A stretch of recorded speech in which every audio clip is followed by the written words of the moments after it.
Fear is a self-fulfilling prophecy. Hey guys, welcome. It is day 254 of 366. I'm reading one passage a day for a year and a day from the Daily Stoic by Ryan Holiday, and then giving my 2 cents on it. February 7th. Fear is a self-fulfilling prophecy. Many are harmed by fear itself, and many may have come to their fate while dreading fate.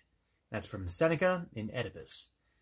Only the paranoid survive. Andy Grove, a former CEO of Intel, famously said, "It might be true, but we also know that the paranoid often destroy themselves quicker and more spectacularly than any enemy." Seneca, with his access and insight into the most powerful elite in Rome, would have seen this dynamic play out quite vividly. Nero, the student whose excesses Seneca tried to curb, killed not only his own mother and wife, but eventually turned on Seneca, his mentor, too. The combination of power, fear, and mania can be deadly.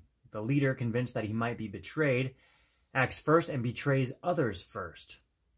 Afraid that he's not well liked, he works so hard to get others to like him that it has the opposite effect.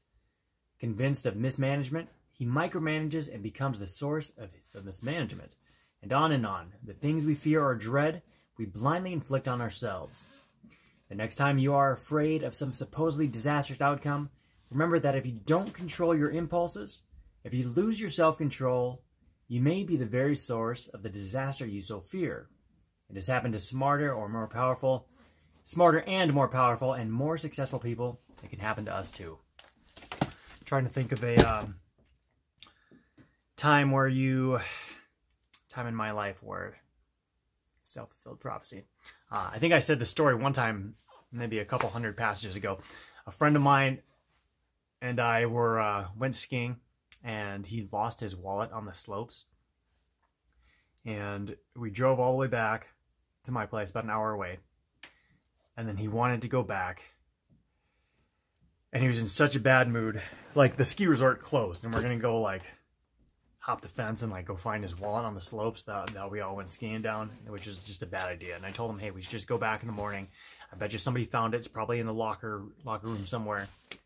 And for some reason, I don't know what the deal was. He didn't pay a ticket or a fine or something, and he didn't have his license. And he was driving, and we had gotten pulled over by a police officer, and I don't think we were driving out of control or anything. And in fact, he was having such a bad day, he just told the officer right there, he's like, "Look, officer, I don't have my license, blah, blah, blah, blah." He was just looking for trouble. And I honestly don't think that the officer gave him a ticket, but he actually just pulled us over because there's a taillight out. And I don't think he would have given us a ticket or even asked for his license. He just wanted to be like, "Hey guys, just so you know, blah, blah, blah, blah." But my friend just like gave it to him, and then he ended up getting a ticket. I don't know if that's really self-fulfilling prophecy, but he's just looking, he drew negativity to himself. So he brought that upon himself because he kept saying, "Oh man, such a bad day, it's a horrible day, everything's going wrong, blah, blah, blah, blah." So maybe that's not completely the same thing, but you want to be prepared for shit to hit the fan, but don't go looking for it. That's the main point. All right, guys. See you tomorrow.